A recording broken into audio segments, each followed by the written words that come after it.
So for Christmas, my lovely aunt gave me this Barnes and Noble gift card. I've held on to it because I go through cycles like a lot of people of enthusiasm. And at the time, I just wasn't in the mood to buy anything new.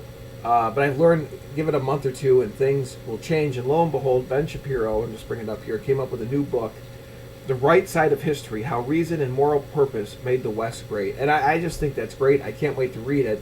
And I think it's more important than ever, given what is going on between social justice and progressivism.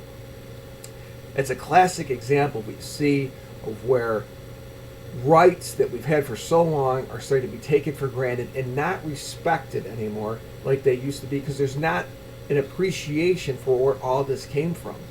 And I've read and thought about Eastern versus Western culture quite a bit over the last couple of years. I don't want to use the word superior, but even though I do like a lot of things about Eastern culture, the West emphasis on the individual and individual rights and individual property rights, and again, but just the general caring of the individual soul, even though we do have a lot of flaws and a lot of ills and a lot of mistakes have been made, I still think is the way to go. I really believe that. And our foundation of a country and to Europe, even though that seems to be fizzling out, is based on that idea.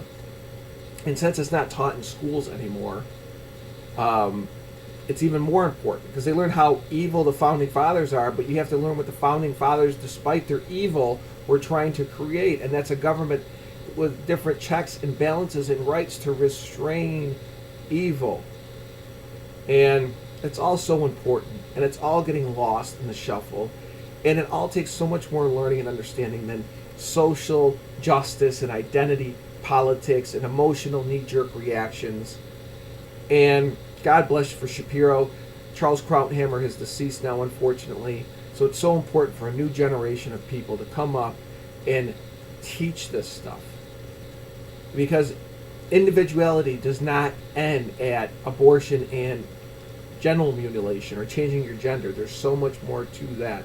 So I'm looking forward to this book, and I'll definitely be making videos about it as time goes on.